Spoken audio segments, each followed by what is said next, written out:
Listo. Ok, hermanos, entonces vamos a empezar con nuestro estudio. Vamos a entrar de lleno al primer libro de Samuel. En nuestra lectura de la semana, que ya, como les decía, venimos un poquito atrasados en los estudios, pero en nuestra lectura de la semana, la anterior y de esta semana, llegamos bueno, terminamos, de hecho, ya el primer libro de Samuel. Empezamos con los primeros 4 capítulos del segundo libro de Samuel y ayer leímos el primer libro de Crónicas, los primeros 2 capítulos del libro de Crónicas. Y hemos estado leyendo muchos salmos, pero en el libro de Samuel, en este primer libro de Samuel, hay muchas cosas de historia que vamos a platicar ahorita, que vamos a resaltar algunas cosas y vamos también ahí a darnos un clavado en todo lo que está pasando con los salmos. Entonces, empezando de lleno con el primer libro de Samuel, si se dieron cuenta, empezamos todavía en el periodo de los jueces. O sea, si bien ya acabamos el libro de los jueces, como tal, como el libro, pero en cuestión histórica estamos todavía metidos en el periodo de los jueces, al menos en la última etapa del periodo de los jueces. Y vamos a dar paso al famosísimo periodo llamado la monarquía en Israel, o Israel como monarquía, ¿no? Dependiendo con el autor que lo quieran ver. Pero es la monarquía. ¿Por qué la monarquía? Porque va a empezar a haber reyes en Israel. La característica principal de este periodo, pues es eso, el hecho de que Israel va a solicitar un rey, tal como lo tenían las otras naciones, pasando de algo que se llamaba teocracia a una monarquía. Esto ya lo había predicho Dios en las leyes que le entregó a Moisés allá en Deuteronomio, 300 años antes de que esto pasara. 300 años antes, cuando todavía vivía Moisés, Dios le dijo a él, te van a pedir un rey. No sé si se acuerdan, pero lo vimos cuando justamente estábamos en esa parte, que el rey, una vez que tuviera que el pueblo que tuviera un rey, se tenía que aprender los rollos que le habían dado, esos rollos que se iban a poner en el arca justamente, el rey los tenía que leer. ¿Se acuerdan que les había dicho que había una copia que iba al arca, otra copia iba con los sacerdotes y toda esta parte de los acuerdos que se hacían? Bueno, eso tenía que estar leyendo constantemente el rey y desde allí Dios ya le había dicho a Moisés, el pueblo va a pedir un rey. Ya era algo que sabían y que tenían esto. Con esto Dios le va a dar a Israel lo que él ya sabe que va a ser incluso destructivo para su propio pueblo escogido. Y esto es una cuestión a la que vamos a entrar y vamos a platicar un poquito más adelante, ya pasando de la etapa de los primeros 3 reyes, cuando hablemos de qué tan beneficioso fue para el pueblo en realidad tener un rey. Pero ya llegaremos allá más adelante, no se preocupen, ahorita primero vamos con esta primera etapa. La historia, entrando al libro de Samuel, nos va a centrar en la historia de una sola persona, con una condición única. Samuel, justamente el personaje no principal del libro, pero sí es el personaje más relevante, al menos de la primera etapa de este libro. Samuel, que nació como la respuesta a las oraciones de su madre, una mujer que era estéril. Samuel, de hecho, es considerado por algunos como el último de los jueces de Israel. Y eso ténganlo bien presente, hermanos, porque en verdad seguimos en el periodo de los jueces. Ese periodo de perversión que nos platicó el pastor Alfredo la semana pasada, ese periodo de perversión todavía se está viviendo en este momento de la historia de Samuel. Y de hecho Samuel es considerado el último juez. Algunos consideran todavía a Saúl como un juez, a pesar de que ya fue el rey, consideran que Saúl, dentro de toda esta estructura que se vivía, este ciclo del pecado del cual nos hablaba el pastor Alfredo, consideran que Saúl, siendo el primer rey, fue el último juez de toda esta historia. Pero principalmente se considera que fue Samuel, el último juez. O sea, ya con él se termina este periodo y empieza el periodo de la monarquía justamente con Saúl. Pero Samuel también fue profeta, fue sacerdote y de hecho fue el encargado de ungir a los 2 primeros reyes de Israel. Ahora, los 2 libros de Samuel, el primero y el segundo, formaban un todo en la versión hebrea. Nosotros tenemos ahorita una división del primer libro de Samuel y el segundo libro de Samuel, pero estos en la versión hebrea formaban un todo, era un solo libro. De hecho, esto también le pasa al libro de Reyes. Nosotros en nuestra versión tenemos primer libro de Reyes y segundo libro de Reyes, pero en su versión hebrea, en sus primeros escritos eran un solo libro.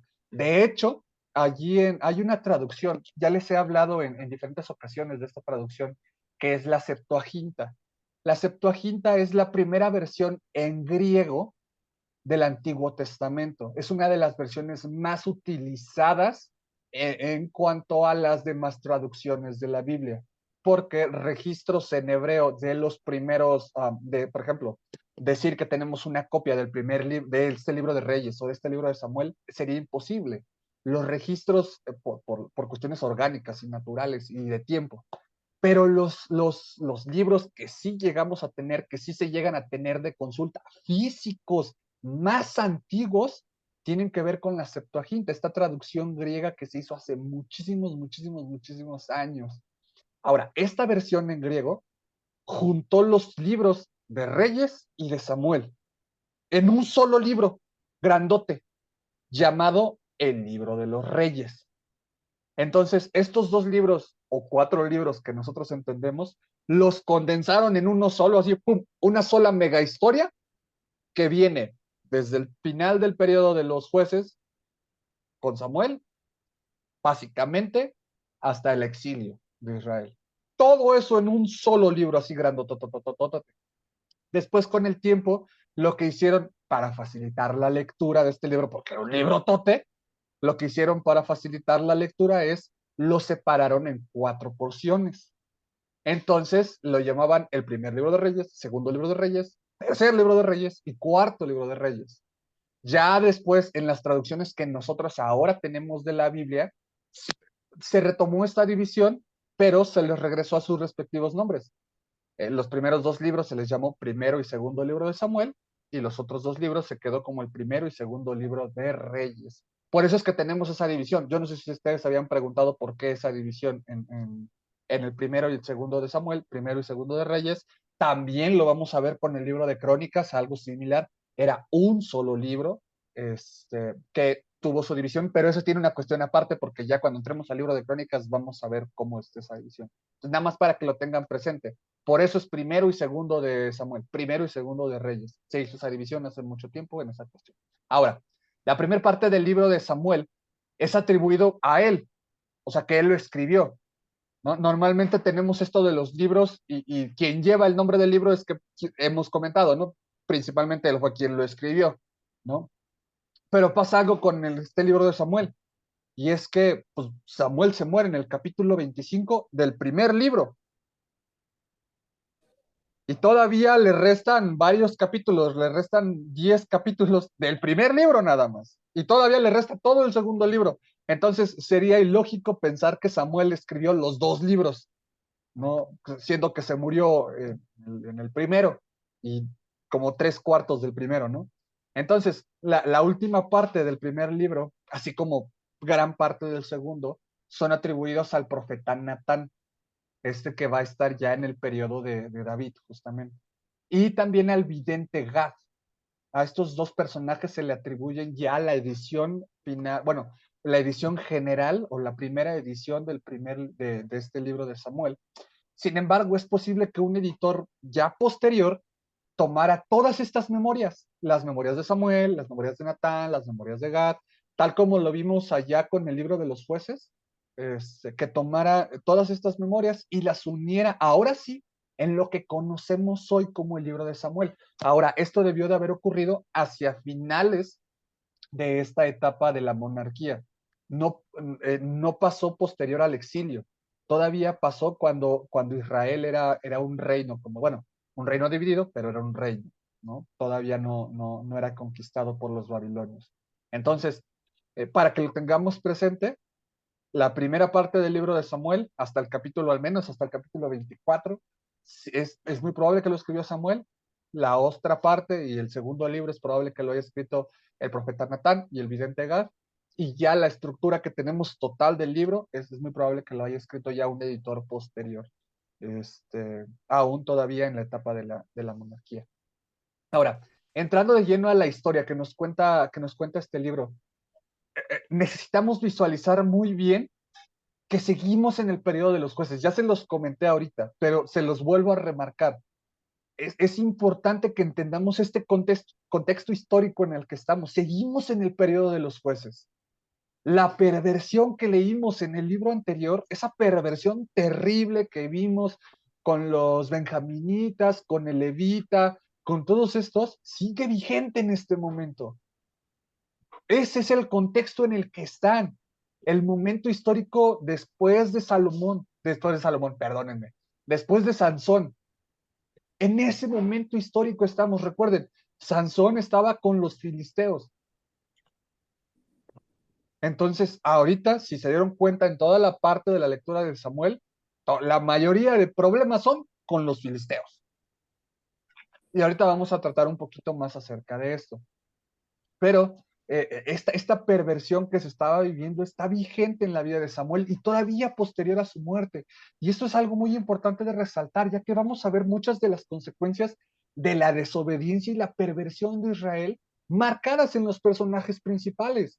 Lo vamos a ver con los hijos de Samuel, lo vamos a ver con Elí, con los hijos de Elí, lo vamos a ver incluso con Saúl. Esta perversión que vimos en el libro de los jueces la vamos a seguir viendo aquí en este periodo porque seguimos todavía en ese momento histórico. Entonces, no podemos entender completamente la historia que se desarrolla en este primer libro y posteriormente, bueno, ya un poco con la historia de David, si no comprendemos que seguimos en este o que se está terminando este periodo histórico. Ahora, teniendo todo eso, entramos ahora hacia la historia del pequeño Samuel. Su historia empieza, de hecho, antes de que naciera. Su madre Ana era una mujer estéril. Estaba casada con un hombre llamado Elcana, que tenía otra esposa, que ella sí podía tener hijos.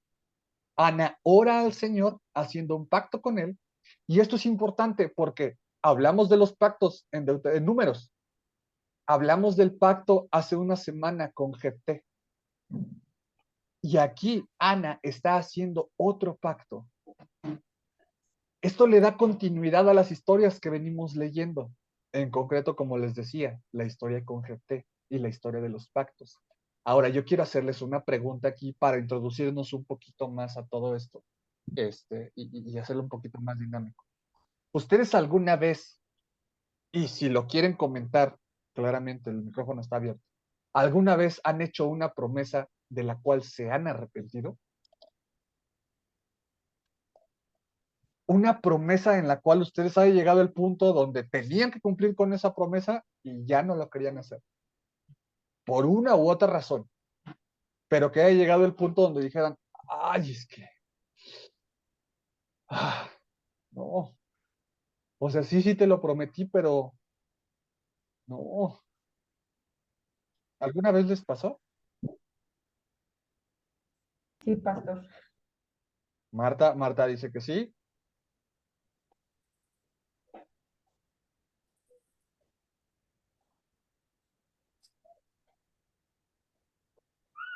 A los demás los veo así como con sus caras así como de, no lo sé, tal vez, no, yo no, así. Luego pasa como con primarias, así me da risa porque los volteo a ver y es como, les pregunto y es como, así como niño así de a mí no me pregunte, así como, no, Pues pero yo no creo son que así. yo creo que yo también, Moy, o sea, la verdad es que luego a veces no nos acordamos, pero pues yo creo que sí le hemos ofrecido, aunque sean cosas sencillas, pero de alguna manera de repente no cumples. Ujú. Sí, ahora, estas Pero promesas, sí me así, arrepiento. Pero, perdón, pero sí me arrepiento, o sea, lo reconozco y digo, perdóname porque yo te había dicho tal y ya lo hice, perdóname. Y bueno, pues trato de resarcir el daño, ¿no? Volviéndolo a no hacer o cometer. sí, y no estamos hablando aquí solamente de promesas con Dios, ¿no? Porque de pronto nos podemos Ah, tornar a enfocarnos a eso. Promesa con quien sea, o sea, en verdad, con quien sea, con alguien de tu familia, con tu esposo, con tu esposa, con tus padres, con tus hijos, no lo sé.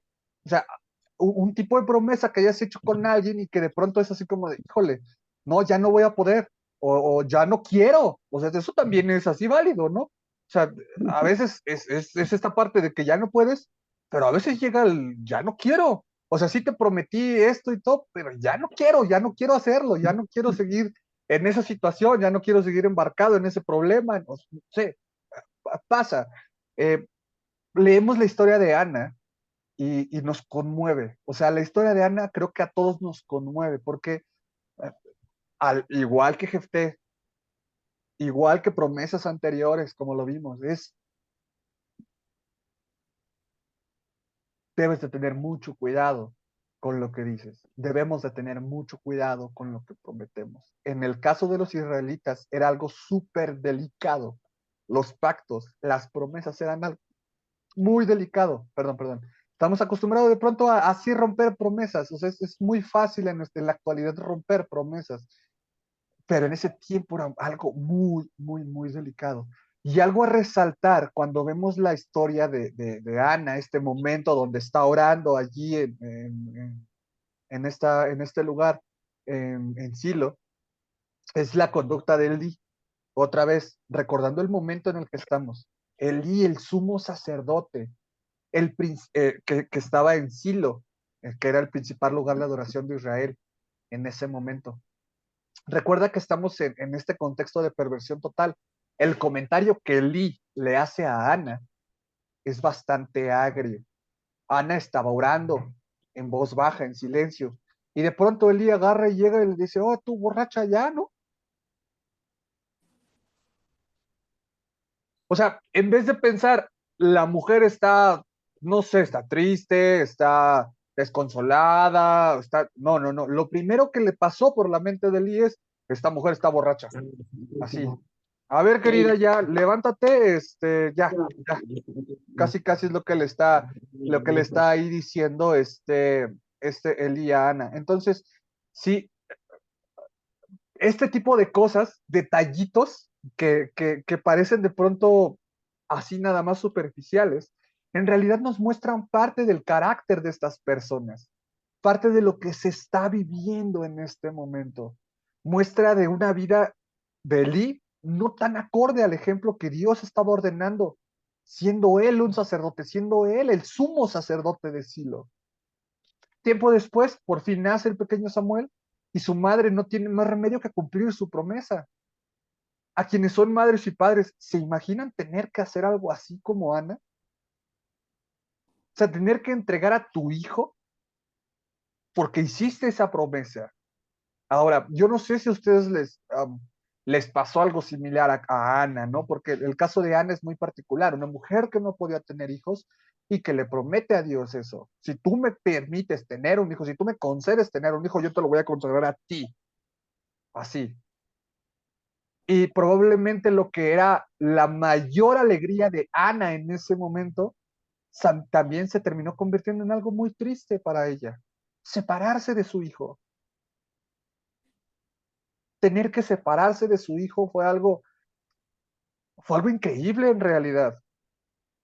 Por eso la historia de Ana es bastante, es muy fácil de pronto ponerse en los zapatos de Ana, no porque nos haya tocado experimentar lo mismo, sino por este sentimiento de pérdida, de algo que te generaba mucha felicidad y que de pronto perdiste.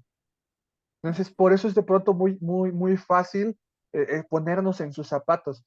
Eh, pero ya pasando a lo siguiente, quisiera preguntarles a estos hermanos, ahí en 1 Samuel, el capítulo 2, ¿alguno de ustedes subrayó algún versículo de la oración de Ana? ¿Alguno de ustedes tiene remarcado o resaltado algún versículo de la oración de Ana? En sus Biblias, en su celular, donde sea. ¿Alguno de ustedes tiene subrayado? Hermano José Luis, tiene apagado su micrófono.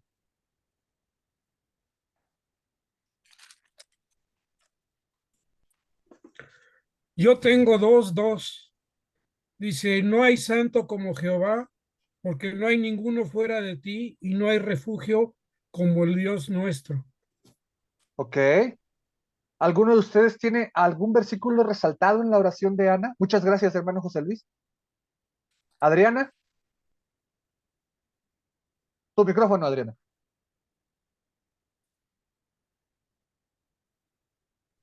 Ah, perdón. Así como el que citó el hermano José Luis, también yo tengo el 7 que dice, el Señor nos da la riqueza y la pobreza, nos humilla, pero también nos enaltece. Y el 9 que dice, Él guardará los pasos de sus fieles, pero los malvados se perderán entre las sombras. Nadie triunfa por sus propias fuerzas. Ok, muchas gracias. ¿Por qué les pregunto esto? Porque los quiero animar. Ah, quiero hacerles esta pequeña tarea. Volvamos a leer esta oración de Ana. Y si hay algún versículo bueno, este cántico o esta oración más bien de Ana, si ustedes vamos a leerlo, subrayen alguno de estos versículos. Son palabras bien padres. La verdad, son palabras bien hermosas esta oración. Si alguno de ustedes se siente identificado, le gusta o quisiera solamente resaltarlos, yo los invito, denle una nueva leída, resáltenlo y guárdenlo para sí. En verdad, son palabras bien padres las que Ana está diciendo en este momento. Es un fragmento de la Biblia hermoso, créanme, es un fragmento de la Biblia hermoso.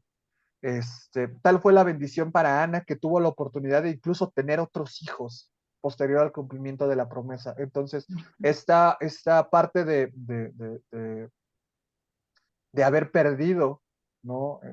Esto que tanto anhelaba, Dios le dio después la oportunidad de volver a tener hijos, y eso es algo muy importante de resaltar. Y otra cosa a resaltar justamente es la conducta de Eli.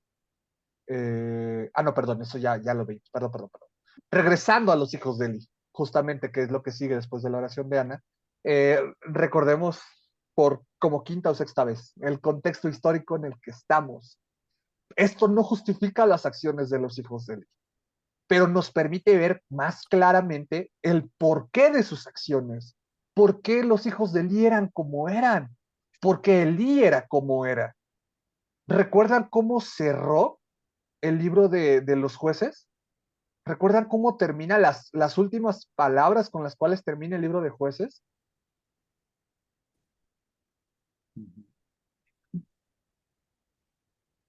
Dice así, Uno sí a lo que sí le parece mejor. jueces 21. En aquella época no había rey en Israel. Cada uno hacía lo que le parecía mejor. Ese es el contexto en el que estamos viviendo en este momento, y ese es el contexto que están cumpliendo los hijos de Eli y en el que están viviendo todos ellos. Otra vez, esto no justifica lo malo que eran, pero nos ayuda a entender mejor por qué eran como eran. Ahora, la perversión de los hijos de Eli era tremenda, pero Eli no se quedaba atrás. Tal vez no era perverso como ellos, pero nunca hizo nada de manera activa para detenerlos. No, Entonces, nunca intervino. exacto. Uno como padre, yo no soy padre, no tengo esa bendición todavía de ser padre, pero quiero entender que uno como padre, cuando ve que su hijo se está equivocando, lo primero que va a hacer es, oye, Rosito, ponte las pilas, por ahí no es. Esa es la reacción natural de cualquier padre. Oye, por ahí no es, a ver, ponte las pilas, eso que estás haciendo no está bien. Eso sería una reacción natural. Ahora, esperaríamos todavía como reacción más natural de alguien que es sumo sacerdote y que debería de ser ejemplo para su comunidad, todavía algo más profundo con sus hijos. Pero no, Elí estaba completamente centrado probablemente en lo suyo, en su trabajo, en su tarea, en no sé qué, pero sus No, hijos, no tenía disculpa. exacto, no tenía disculpa. Sus hijos estaban por allá, pero eso también nos muestra parte del carácter de Elí. Nunca o sea, fuera de reclamarles una vez, nunca hizo nada. Fue copartícipe de muchas de sus acciones por su omisión, no porque él fuera y las hiciera, pero nunca hizo nada por detenerlos, nada. Y eso lo hace también responsable de todas las cosas que sus hijos hacían. Por eso la visita del hombre de Dios fue clave, para demostrar que Dios aún sigue presente en este tipo de lugares, en este tipo de momentos específicos, aún cuando el pecado estaba tan, pero tan profundo en la gente. Es así como llegó el momento de cambiar de liderazgo. De hecho, para que lo tengamos en cuenta, Elí también es considerado un juez. Decimos que los jueces terminan con Samuel, pero Elí también es considerado un juez. Y al igual que Samuel, no era un juez militar como tal, aunque Samuel después sí fue y lideró al pueblo en unas batallas y por ahí hizo unas cosas bien sangrientas, pero no era un líder militar, era un sacerdote, era más un juez desde lo espiritual. Eso era lo que debía de ser Elí. Pero llegó el momento de cambiar ya este liderazgo y el Señor llama a Samuel y este responde ahí en esa historia que tenemos en Samuel 3. Bueno, Samuel responde sin saber qué pasa. Así que Elí lo instruye. Elí entiende después qué es lo que está pasando. Después de la tercera vuelta, ya por fin entiende qué es lo que estaba pasando. Y Elí entiende que el momento ha llegado. Por eso la insistencia de que Samuel le dijera todo lo que había escuchado. Y cuando lo escuchó, cuando Elí escuchó lo que el Señor le había dicho a través de Samuel, su respuesta simplemente fue, Él es el Señor, que haga lo que mejor le parezca. Sí, así de fácil. Ahora, uno puede decir, uno puede tomar esta respuesta de varias maneras. No, sí, la voluntad de Dios, o un Elí totalmente resignado, porque le está diciendo, tus hijos se van a morir por tu culpa, porque tú no hiciste eso, y tú también, te van a caer todas estas cosas, le está diciendo, porque no hiciste lo que tenías que hacer. Entonces puede ser que Samuel estaba acatando la voz de Dios como obediente, o resignado completamente. Pero de una u otra manera, la respuesta de Elí es así, simple, tajante. Él es el Señor, que haga lo que mejor le parezca. Samuel empezó a ser conocido, a partir de esto Samuel empezó a ser conocido por todos lados, porque la obra de Dios es notoria. No hace en un contexto donde el pecado es tan natural o sobresale tanto. Por eso es importante que como cristianos seamos diferentes. Lo vimos en el video del domingo para los que estuvimos allí. Debemos de ser la sal de la tierra, porque el mundo necesita de Dios. En verdad, el mundo necesita de Dios, incluso cuando la misma gente no lo sepa. Por eso la importancia de ser luz en medio de la oscuridad, de ser la sal de la tierra. Y ahora vamos a pasar a otro evento importante. Y para esto ya saben que me encantan los mapas. No sé si la semana pasada extrañaron mapas, pero ahorita les voy a poner un mapa aquí, porque vamos a entrar a este momento donde los filisteos se roban el arca. Y para entender mejor esta historia, les voy a mostrar este pequeño mapita. Déjenme nada más, le quito esto de aquí.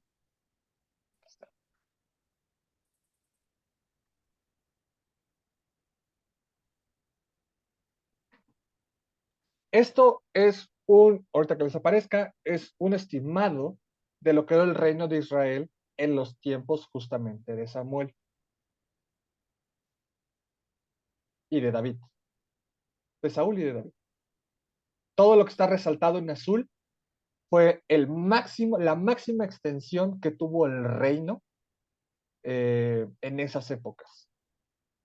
Entonces, está en inglés, perdónenme, no encontré un mapa así bonito que estuviera en español. Pero tenemos toda esta extensión, desde el norte, desde Sidón, pasando por la región de Dan, de Tiro, Cades, el monte Tabor, toda esta parte del río Jordán. Aquí tenemos el mar de Galilea, y aquí tenemos a Jerusalén, el mar muerto, el monte Nebo donde murió Moisés. Y aquí quiero que ubiquemos esto y por qué es tan importante que ubiquemos en el mapa a los filisteos.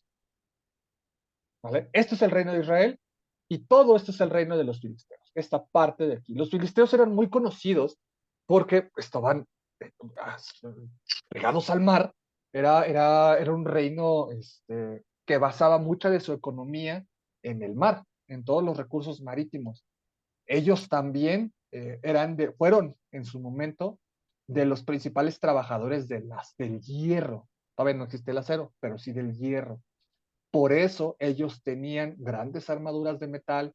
Ellos fueron de los primeros que empezaron a trabajar ya la mezcla del hierro como tal. Entonces, tengamos este mapa. ¿Por qué les digo esto? Esta zona de aquí es la zona de Afec. Aquí es donde se van a concentrar para la batalla. Aquí está Silo. Aquí es donde estaba el arca. Antes, no sé si recuerdan, el tabernáculo estuvo durante muchísimo tiempo aquí en Gilgal, a un costado de Jericó. Está Jericó, Gilgal. Aquí es donde se había instalado el tabernáculo en los tiempos de Josué. Aquí fue donde fue el primer campamento y ya posteriormente se trasladó a Silo. Aquí era el principal lugar de adoración del pueblo israelita. Entonces, aquí estaba el arca y la batalla que se va a desarrollar aquí en Samuel 4 es aquí, en esta región de Afec. Para eso les voy a poner el mapita que está aquí abajo. Porque todo ese tour que vemos que hace el arca es esto que vemos aquí. Está de Silo, de aquí la trasladan a Ebenezer, que es donde estaba el campamento israelita. Afec era donde estaban los filisteos, y aquí en medio es donde se va a desarrollar esa batalla que van a perder los israelitas, la van a ganar los filisteos, y después los filisteos se van a llevar el arca hasta Asdod. Justamente aquí es donde lo ponen, donde estaba la estatua de Dagón, esa estatua que se caía.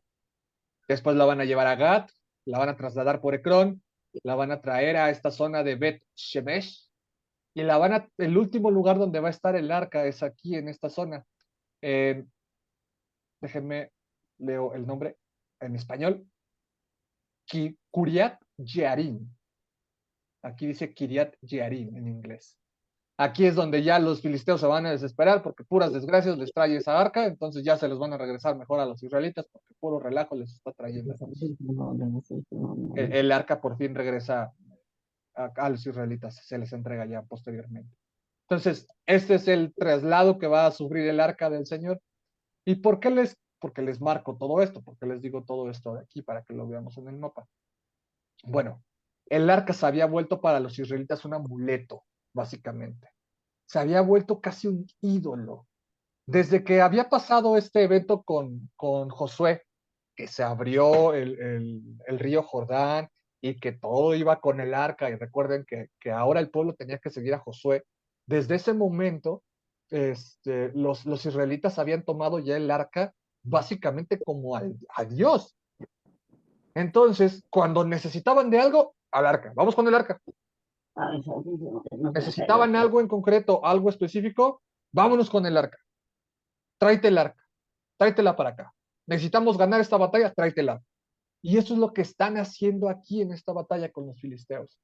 Pero esto no funcionaba así, por lo que fue capturada y fue paseada en todo este recorrido que les acabo de mostrar. Esto llegó a los oídos de Elí junto con la muerte de sus hijos. Y tal fue su impresión, fue para atrás y se nos desnucó el pobre Elí. Y ahí se murió. Una de las cosas que dice era que Elí estaba muy gordo para estas épocas. Otra vez, un tipo que vivía probablemente de los lujos de ser el sumo sacerdote. Entonces, era tal el punto, la desesperación que estaban viviendo ya los israelitas. Por eso, vamos a ver un poquito más adelante, que ellos empiezan a pedir ya un rey. Los jueces se habían vuelto ya más opresores que libertadores en su momento. Entonces, esto es lo que está pasando en esto. Aquí se nos muere Elí, despuésito de que se le mueren sus hijos, y los israelitas por fin deciden regresarles el arca, perdón, los filisteos deciden regresarle el arca a los israelitas por todo lo que lo estaba provocando, y por fin termina allí en Kiryat Jearim, hasta los tiempos de David. David, vamos a llegar un poquito a ese momento, va a tomar el arca de este lugar y se la va a llevar a Jerusalén. y ya después allí Salomón va a construir el famosísimo templo. Y ya es donde ahí se va a quedar el arca, hasta que después, muchos años después, se la van a robar y ahora no sabemos dónde está esa arca. Es el arca, la famosísima arca perdida. Entonces, para que vayamos ahí viendo todo esto, ¿no? Gracias a eso los filisteos cayeron ante los israelitas, pero los filisteos serán un dolor de cabeza para ellos hasta los fines de los tiempos. De hecho, si somos conscientes un poquito de la historia que está pasando en toda esta región, todas estas rencillas políticas y militares siguen actualmente. Toda esta región de los filisteos, si la vieron, es lo que actualmente se conoce como la Franja de Gaza. Entonces, esta es una de las zonas de guerra más terribles en la actualidad. Yo no podría decir cambiar la palabra guerra, porque en realidad lo que está pasando allí no es guerra, es abuso, en realidad, ¿no? Pero esas son otras cuestiones que ya hablaremos, más adelante cuando entremos más en esto de la guerra. Pero esta franja de Gaza era lo que nosotros conocemos ahora como la franja de Gaza, más bien, es lo que antes era la tierra de los filisteos. Siguen en pleito. Al día de hoy siguen en pleito por esas regiones. Entonces, ya avanzando en nuestra historia, algo importante a resaltar de Samuel es cómo cierra el capítulo 7, posterior a su victoria. Vamos todos ahí al capítulo 7, por favor. Primer libro de Samuel, capítulo 7, y nos vamos hasta el final, allí cuando derrota a los filisteos en Mizpa, porque el versículo 15 y 16 dicen lo siguiente: Samuel siguió gobernando Israel toda su vida. Todos los años recorría las ciudades de Betel, Gilgal y Mizpa y atendía los asuntos del país en esas regiones. Luego regresaba a Ramá, donde residía, y desde allí lideraba a Israel. También allí erigió un altar al Señor. Aquí confirmamos lo que decíamos hace ratito. Samuel era un juez. Samuel estaba gobernando al pueblo. Entonces, a partir del capítulo 8 tenemos el tema que va a desencadenar todo lo que resta del Antiguo Testamento. O sea, este evento es lo que va a partir básicamente la historia de los israelitas. La petición de un rey.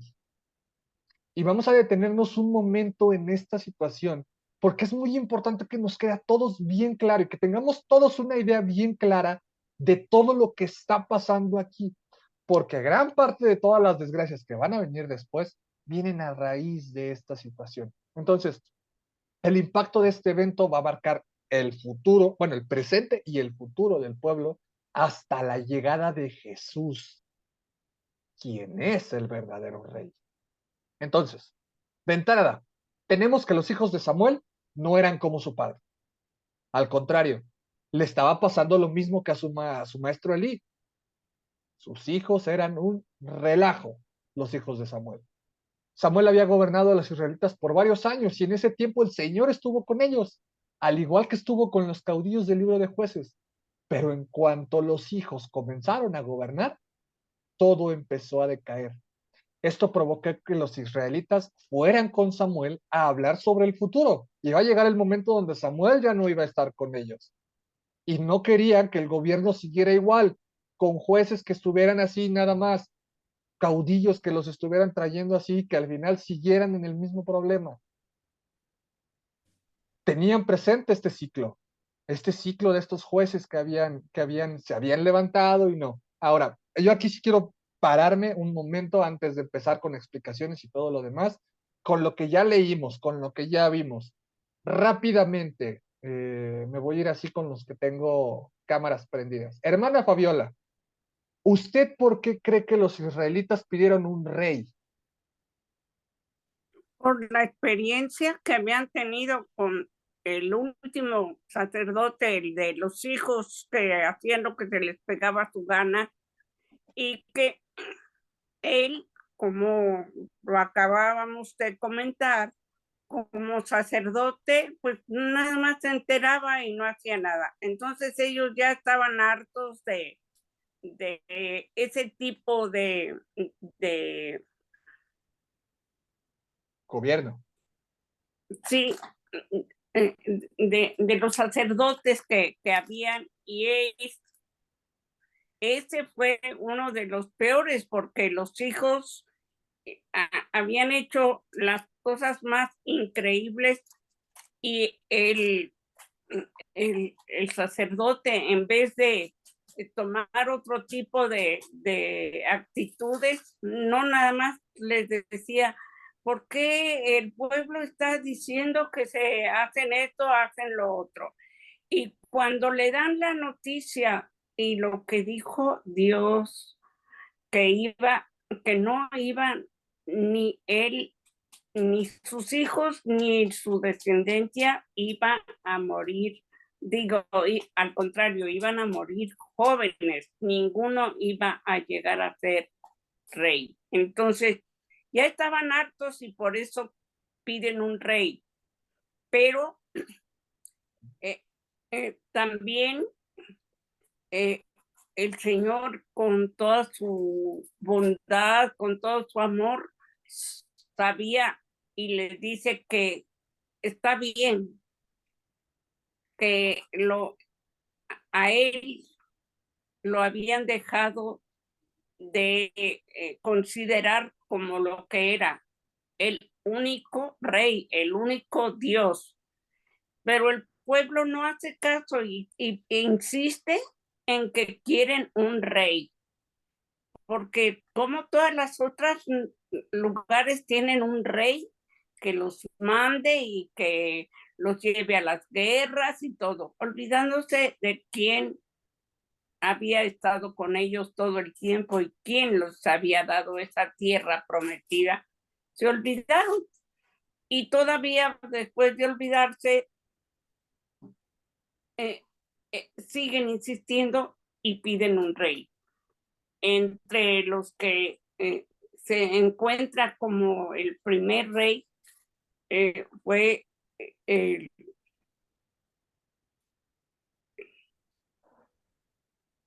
se me fue el nombre. Saúl,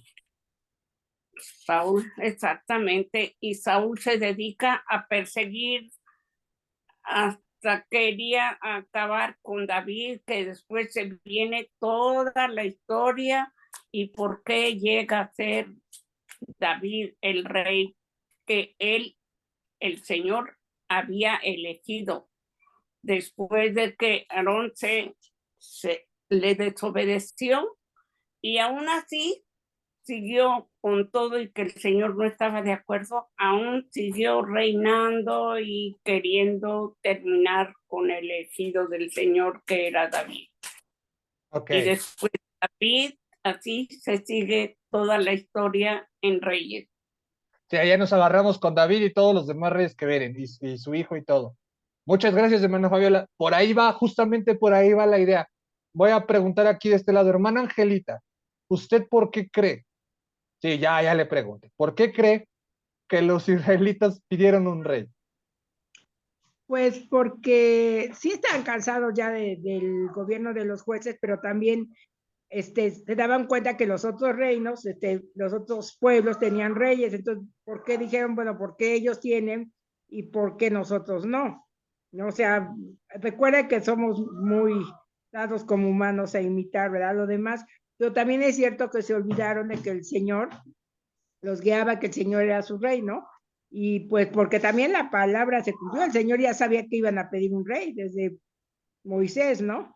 Entonces todo se junta, pero yo creo que fue la causa así, de que porque ellos querían rey, porque no querían ser menos que los otros pueblos, porque ellos sí, nosotros no.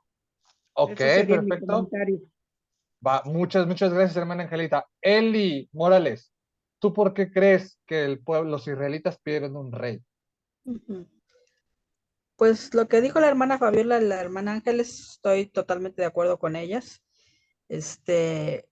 La cuestión era que efectivamente ellos veían que las otras naciones tenían sus reyes que los lideraban en las guerras, que los guiaban, y ellos querían algo similar, ¿no? Pero pues más que nada yo creo que también era precisamente por todo lo que se estaba viviendo en ese momento, en esa época, de que ellos pues no reconocían a Dios como su verdadero rey.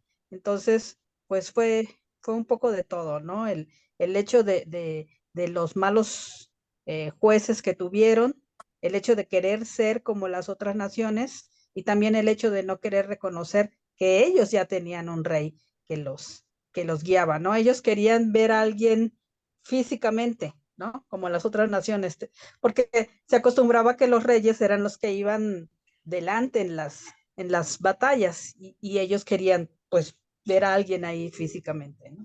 Eso es lo que yo creo. Ok, muchísimas gracias. Aquí ya estamos respondiendo justamente esta pregunta y la siguiente. Ya las dos hermanas, Fabiola, Angelita y Eli, nos contestaron una siguiente pregunta, que es, ¿quién era entonces el verdadero gobernante del pueblo de Israel? ¿O ellos a quién consideraban que era su gobernante? Porque al principio les decía que pasaron de algo llamado una teocracia a una monarquía. Es lo que está pasando aquí. Pero vamos a llegar justamente a esto. Samuel, de hecho, se enojó por la petición. O sea, a Samuel le molestó que los israelitas llegaran y le pidieran esto. Y fue a consultar a Dios. Y la respuesta de Dios fue contundente. Ahí en el primer libro de Samuel 8, si lo tienen en sus Biblias, 8 del 7 al 9, dice, hazle caso al pueblo en todo lo que te diga. En realidad no te han rechazado a ti, sino a mí, pues no quieren que yo reine sobre ellos. Te están tratando del mismo modo que me han tratado a mí desde el día en que los saqué de Egipto hasta hoy. Me han abandonado para servir a otros dioses. Así que hazles caso, pero adviérteles claramente cómo el rey los tratará. Samuel va con el pueblo a decirles lo que Dios le dijo, pero ellos se entercaron y retaron, de hecho, directamente a Samuel, por lo que Samuel va otra vez con el Señor y él lo único que dice es, dales lo que te pide. Lo que me lleva ahora a preguntarles esta otra pregunta. Y esta se la voy a hacer a Ilse. ¿Por qué crees que el Señor accedió tan fácilmente a la petición de los israelitas? Dale. Mm, Mi primer pensamiento fue como que estaba harto, pero pues no sé, o sea, supongo que quiso dejar que ellos vieran como cuáles iban a ser las consecuencias de esa petición, ¿no? O sea, como no decir arbitrariamente, aunque él tendría toda la soberanía para decidirlo, pero como decir, bueno, si eso quieren, pues ahí está.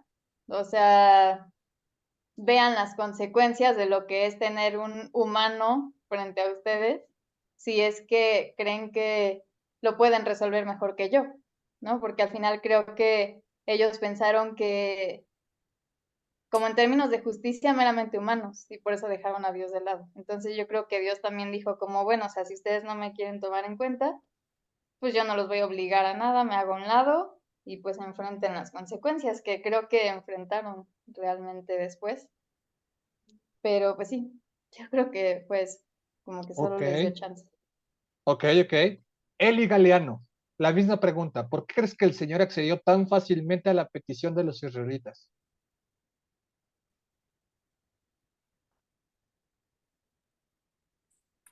Pues para volver a mostrar su poder otra vez, como vimos anteriormente cuando salió el pueblo de Egipto, el Señor endureció el corazón del faraón para poder mostrar todo de lo que es capaz el Señor, ¿no?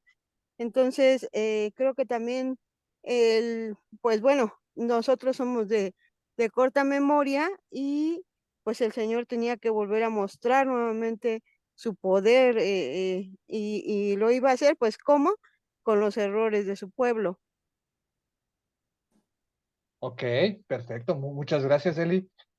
Tenemos estas dos maneras de verlo justamente. Y vamos a entrar un poquito a esto. Desde Adán hasta Abraham y desde ahí hasta Josué, los israelitas tuvieron un gobierno teocrático, se llama así. Esto quiere decir que todo está basado en la voluntad de Dios revelada a su pueblo. Él mismo se comunicaba con ellos para dictar las normas de conducta y de adoración. Israel no solo debía de tener una relación estrecha con su Dios, debía alimentar esta relación y debía adorar a Dios, porque Él es el creador del universo. Tenían una constante comunicación con Él a través de un líder, estaban acostumbrados a que hubiera un líder también. Sí escuchaban la voz directamente de Dios, muchos escucharon de hecho directamente la voz de Dios, pero estaban acostumbrados a una figura de líder. Desde que tenemos allá a Abraham con su familia, ¿no? ¿Sí? Abraham, después a Isaac, después a Jacob, después de Jacob, todo ese periodo que estuvieron allí en Egipto hasta que llega Moisés. Después de Moisés tenemos a Josué. Después de Josué tenemos a todos los jueces que estuvieron allí. Estaban acostumbrados a que siempre había una figura allí. Pero esta figura cada vez se iba pervirtiendo más. Esta figura cada vez se iba alejando más y más y más de la voluntad de Dios. Cuando tenían una constante comunicación a través del líder, pero cuando el líder no estuvo, los israelitas no tuvieron la suficiente relación con el Señor para continuar. Y ese era un problema. ¿Se acuerdan allá con Moisés?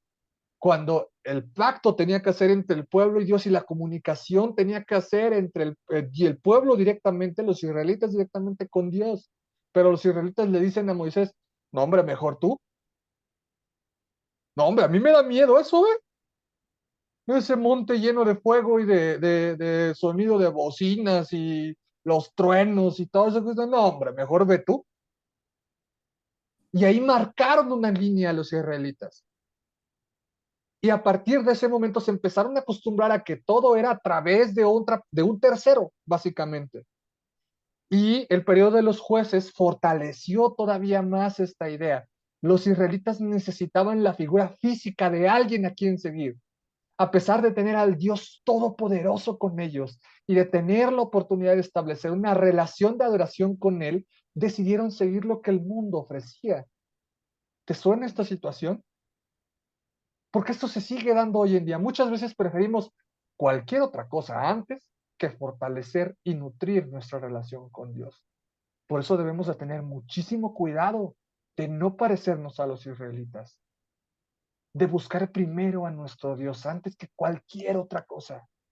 Porque Dios sabía que una vez que los israelitas tuvieran un rey, se iban a olvidar más fácilmente que Él era su verdadero líder.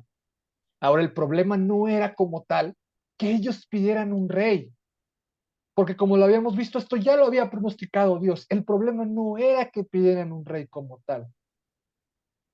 El problema era la intención del corazón de los israelitas. Los israelitas estaban rechazando expresamente a Dios como su Señor. Y ese es el punto de quiebre en la historia de los israelitas, hermanos. Eso sí lo tenemos que tener aquí en nuestra mente bien, bien, bien claro. Los israelitas estaban rechazando a Dios como su Señor. Querían lo que los demás tenían porque se habían olvidado completamente de todo lo que tenían con Dios. Y hasta cierto punto lo estaban despreciando. Y esto es terrible. Es terrible porque nos muestra en última instancia el mayor grado de depravación de los israelitas. Terminamos Jueces y vimos este capítulo donde el levita termina descuartizando a su concubina y enviándosela, y la guerra que se desata con los benjaminitas y todo el relajo que se hace allí. Tenemos ese nivel de depravación con los israelitas, pero eso no se compara en nada con lo que están haciendo los israelitas aquí, que es rechazar expresamente a Dios como su Señor. Ese es el punto más bajo del pueblo israelita. Ese momento, no por la acción, por la intención de su corazón. Porque en su corazón le estaban dando la espalda completamente al Señor. Aún con todo eso, aún con ese rechazo, Dios no los abandonó y al contrario, les concedió su petición. Y así entra Saúl a la historia. Y la manera en la que nos introducen a Saúl es muy interesante porque era un tipo alto y guapo. Pocas veces en la Biblia vemos que se refieren o que se resalten atributos físicos de esta manera, más con los hombres. todo lo que engloba esta historia es muy interesante. Y aquí vemos en nuestra lectura cómo también, no sé si se dieron cuenta ahí cuando estábamos leyendo Samuel y de pronto, pum, nos meten ahí crónicas, que nos meten justamente la parte de la ascendencia de Saúl. Y conocemos la historia de Saúl, de dónde viene y después hacia dónde va con su descendencia. Entonces, nos presentan a Saúl justamente aquí de lleno. Desde el inicio de la historia de Saúl vemos el elemento que lo va a caracterizar por toda su vida, su carácter. Esto es lo que más identifica a Saúl, su carácter. Porque Saúl era la imagen ideal de un rey, alto, fuerte, guapo, de buen parecer, pero las inclinaciones de su carácter muchas veces fueron contrarias a lo que Dios esperaba de él como rey. Saúl era el líder escogido por Dios, pero eso no significa que fuera capaz de reinar por su cuenta. Y eso lo vamos a ver a lo largo de toda su historia, porque los mayores éxitos de Saúl llegaron cuando obedeció a Dios, y sus peores fracasos sucedieron cuando actuó por su propia cuenta. Las decisiones que tomó sin consultar a Dios lo separaron de él, y con el tiempo lo alejaron también de su pueblo, cuando el pueblo lo rechazó completamente como rey. Cuando Saúl lo rechazó como rey y llega el punto donde ya ni siquiera su pueblo lo quería. Saúl tenía todo lo necesario para ser un buen líder. Dios habría utilizado incluso sus debilidades si tan solo él hubiera reconocido y las hubiera puesto en las manos de Dios. Pero ya con toda esta introducción vamos a ver algunos momentos específicos de su vida.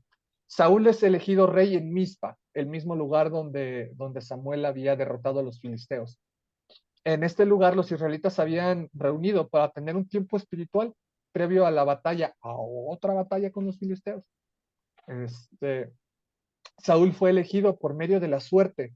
Y yo no sé si aquí también me detuve un ratito, porque Saúl fue elegido, dice allí, por medio de un sorteo. Otras versiones dicen, y echaron suertes. Yo no sé si ya se dieron cuenta de que ha habido varios momentos en la Biblia donde dicen eso. Para conocer la voluntad de Dios, echaron suertes. Lo vamos a ver todavía posterior a esto.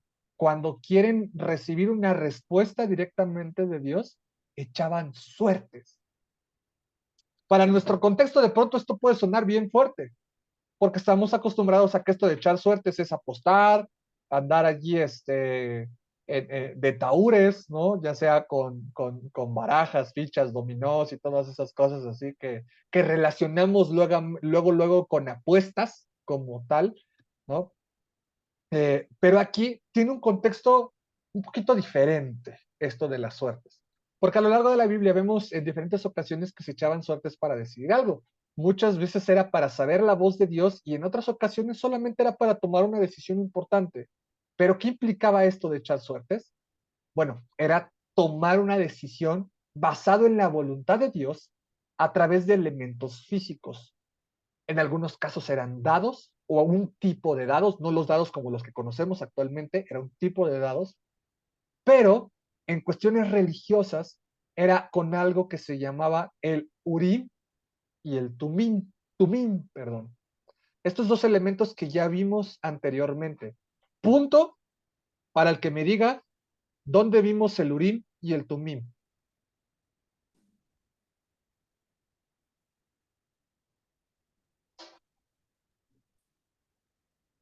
Estaban en el efod del sacerdote. ¿Se acuerdan que vimos? Muchas gracias, Eli. Punto. ¿Se acuerdan cuando vimos, para los que estuvieron en ese estudio, que vimos el video de cómo se hacía todas las vestimentas del sacerdote? Sí, eso sí. Cuando vimos ese video, vimos un fragmento muy corto. El Urim, bueno, de dónde iban estas piedras. El Urim y el Tumim eran dos piedras, justamente como les acabo de decir, una piedra blanca y una piedra negra que tenían un inscrito.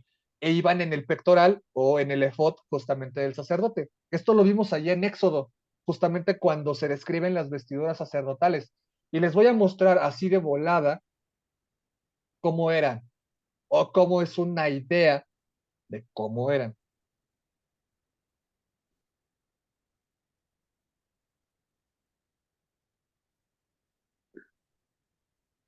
Oh, por Dios. Ay, no, espérenme tantito.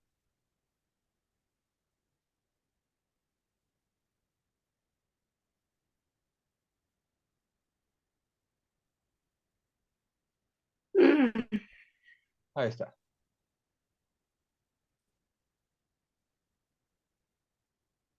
Continuamente. Y pondrás en el pectoral del juicio el Urim y el Tumín, para que estén sobre el corazón de Aarón cuando entre delante de Jehová. Y Aarón llevará el juicio de los hijos de Israel sobre su corazón delante de Jehová de continuo. Harás el manto del efod. Ya nada más hasta ahí. Nada más ese pequeño fragmento. El Urim y el Tumim eran dos piedras, más o menos así, tenían grabadas unas palabras en hebreo. ¿Y cómo se echaba suertes? Bueno, este tipo de sorteo tenía dos respuestas nada más, sí o no. Se tenía que hacer una pregunta en concreto, sí o no. Y estos estaban marcadas principalmente en la piedra. El sacerdote, antes de hacer esto de echar suertes, tenía que consagrarse al Señor y entonces realizaba la pregunta. Metía las piedras y sacaba una. Y entonces esa respuesta era considerada una respuesta del Señor. Entonces, ¿cómo es que vemos aquí retratado en esta parte del texto que lo fueron haciendo? Fueron de lo mayor a lo menor para hacer el sorteo de quién iba a ser el rey. Primero, ¿de qué tribu? Esta tribu, ¿sí o no? No, a la que sigue. Esta tribu, ¿sí o no? No, pum. Hasta que llegaron con los benjaminitas, sí, esa tribu. La que sigue, ¿de qué clan era? Tal, tal, tal, tal, tal. Sí, no, sí, no. Y así, cosa por cosa, pum, pum, pum, pum, pum, hasta que llegaron con Saúl. Y cuando lo escogen, el primer acto de Saúl es esconderse. Va y se esconde. Saúl ya sabía que iba a ser rey. Samuel ya se lo había dicho poquito antes, cuando lo conoció primero y se lo encontró en el camino y toda esa historia que vimos. Samuel ya se lo había dicho. Saúl ya sabía para ese momento, antes de que se hiciera todo el sorteo, Saúl ya sabía que él iba a ser el rey. Pero todo ese sorteo se tenía que hacer para que el pueblo fuera consciente de que esa elección era de parte de Dios y no había sido una elección arbitraria y nada más de que, es que Samuel lo escogió, o es que ahí ese grupito escogieron para que él fuera el rey. No, esta era una decisión que venía de Dios y todo ese sorteo fue para que el pueblo tuviera esto bien asentado de que era Saúl el elegido. Pero una vez que se hizo todo este relajo del sorteo, lo primero que Saúl hace va y se esconde entre el equipaje. Esto es otra vez una muestra del carácter de Saúl, lo que provocó que hubo algunos que no lo aceptaran como su rey. ¿Te imaginas así un tipo altote, altote, altote, altote, ahí escondido entre las maletas? Bueno, no eran maletas como las conocemos hoy, ¿no? Pero el equipaje, entre las bolsas del equipaje. O sea, debió de haber sido una escena para algunos cómica, chusca, si lo quieren ver así, pero para otros así como de, ¿en verdad este va a ser nuestro rey? O sea, ¿es verdad que este tipo va a ser nuestro rey? De eso nos saltamos al discurso final de Samuel, el cual está cargado, está intensísimo el discurso de Samuel. Samuel es directo con el pueblo. A él nunca le agradó la decisión de los israelitas de pedir un rey, y a pesar de que no estaba de acuerdo con esto, respetó la voluntad de Dios de entregarles uno. Sin embargo, no se iba a ir sin antes decirle al pueblo lo que pensaba al respecto. Y si bien Samuel se descoció en estas palabras, también mostró la misericordia de Dios en la parte final de su discurso, ahí en el primer libro de Samuel 12, pero nada más les voy a leer la última parte del discurso, del 20 al 25, que dice, no teman, respondió Samuel, aunque ustedes han cometido una gran maldad, no se aparten del Señor, más bien sírvale de todo corazón, no se alejen de él por seguir a ídolos inútiles que no los pueden ayudar ni rescatar, pues no sirven para nada. Por amor a su gran nombre, el Señor no rechazará a su pueblo. De hecho, Él se ha dignado a hacerlos ustedes su propio pueblo. En cuanto a mí, que el Señor me libre de pecar contra Él dejando de orar por ustedes. Yo seguiré enseñándoles el camino bueno y recto, pero los exhorto a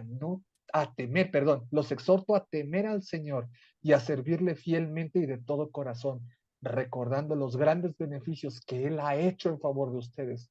Si persisten en la maldad, tanto ustedes como su rey serán destruidos. Y eso va a pasar después. Saúl demostró ser un líder valiente como primer rey de Israel. Pero cuando leemos la Biblia nos queda claro que él solo es un ser humano y por ende se va a equivocar. Si bien es un rey soberano, Saúl no está por encima del regaño del profeta de Dios, Samuel. Y Samuel le mete una regañiza a Saúl y le dice, de hecho, la desobediencia de Saúl respecto a Dios va a conducir, como les decía, finalmente a su rechazo como rey, contrario a su hijo Jonatán, en contraste a Jonatán, que demuestra ser un hombre de gran carácter. Sus experiencias militares dan testimonio de un valor y una fuerza que nunca se vieron en su padre. A partir de aquí, vemos más y más y más resaltada la peor característica de Saúl, su carácter, su poco carácter, que lo llevó a tomar muchas malas decisiones. Y es por eso que Samuel en el capítulo 15 habla duramente con él. Sin embargo, Saúl empieza a justificarse terriblemente. Por eso Samuel responde con una de las partes más teológicas de toda esta parte de la monarquía. Y primero de Samuel 15, del 22 al 23, y nos vamos a detener tantito en este texto, así que no lo pierdan. Primero Samuel 15, del 22 al 23, dice lo siguiente: Samuel respondió, ¿qué agrada más al Señor? ¿Que le ofrezcan holocaustos y sacrificios? ¿O que se obedezca lo que Él dice? El obedecer vale más que el sacrificio y prestar atención más que la grasa de carneros. La rebeldía es tan grave como la adivinación y la arrogancia como el pecado de la idolatría. Y como tú has rechazado la palabra del Señor, Él te ha rechazado como rey. Samuel fue bien duro con Saúl, fue bien duro. Los israelitas seguían acostumbrados a equivocarse y a entregar sacrificios. Estaban acostumbrados a vivir una doble vida sin ser santos y que nada pasara. Una vida basada principalmente en las apariencias, y así es como estaba viviendo Saúl. Muchas veces nosotros actuamos de la misma manera, hermanos. Y por eso es muy importante que identifiquemos estos aspectos en nuestras vidas y los pongamos en las manos de Dios para ser transformados conforme a su voluntad, no queriendo defender nuestro pecado, porque muchas veces nos pasa igual que Saúl. Empezamos a querer defendernos. Al contrario, debemos reconocer nuestro pecado y arrepentirnos verdaderamente para que Dios nos limpie de todo mal. Saúl dijo estar arrepentido, pero cuando vio que le iban a quitar el poder, luego sacó el cobre. Ahí adelantito, los siguientes versículos de ese capítulo 15, dice, he pecado, admitió Saúl. He desobedecido la orden del Señor y tus instrucciones. Los soldados te intimidaron y les hice caso, pero te ruego que perdones mi pecado y que regreses conmigo para que yo adore al Señor. Yo no voy a regresar contigo, respondió Samuel. Tú has rechazado la palabra del Señor y Él te ha rechazado como rey de Israel. Cuando Samuel se dio vuelta para irse, Saúl le agarró el borde del manto y se lo arrancó. Entonces Samuel dijo, hoy mismo el Señor ha arrancado de tus manos el reino de Israel y se lo ha entregado a otro más digno que tú. En verdad, el que es la gloria de Israel no miente ni cambia de parecer, pues no es hombre para cambiar de opinión. El pecado, respondió Saúl, pero te pido que por ahora me sigas reconociendo ante los jefes de mi pueblo y ante todo Israel. Regresa conmigo para que yo adore al Señor, tu Dios. Y ahí ten bien presente eso que dice, regresa conmigo para que yo adore al Señor, tu Dios. Ya no está diciendo al Señor mi Dios, como lo había dicho antes, a mi Señor. Ahora le está diciendo al Señor, tu Dios. A Saúl le dieron en donde más le dolía. ¿Dónde está nuestro corazón? ¿Está nuestro corazón en nuestros anhelos, en nuestros deseos, o nuestro corazón está en la voluntad de Dios? Porque esta acción le costó todo a Saúl. Y los últimos versículos de este capítulo son desgarradores para su historia. Ahí los últimos dos versículos del 15, 34 y 35, dice, luego regresó a Ramá, mientras que Saúl se fue a su casa en Gibea de Saúl. Samuel nunca más volvió a ver a Saúl, aunque hacía duelo por él. Y el Señor lamentaba haber puesto a Saúl como rey de Israel. Aquí se dio un rompimiento tremendo. El primer rey de Israel había fracasado terriblemente. Sin embargo, esto sirvió para establecer algo muy importante: el linaje de la simiente prometida. Y a partir del capítulo 16 vamos a iniciar con la historia de David, probablemente el segundo personaje más importante de todo el Antiguo Testamento. Y podríamos hablar de su historia por días enteros, pero vamos a ir repasando algunos de los eventos más importantes en su vida respecto a la lectura que vamos a ir haciendo. Porque el Señor escogió a David. No era el primogénito, no era el más alto, no era el más fuerte. A diferencia de Saúl, David no era tan alto, pero sí tenía buena presencia física. De hecho, más adelante nos mencionan que David defendió a sus rebaños de leones y de osos que lo atacaban. Así podemos deducir también que aunque no fuera muy alto, sí era bastante fuerte.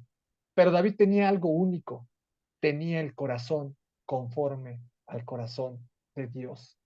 Así, con la indicación de Dios, Samuel escogió al más pequeño de la familia de Isaí. Y vamos a dejarlo aquí, hermanos, porque ya son las 9:06, y si no, se nos va a ir aquí la noche. Voy a terminar aquí la grabación.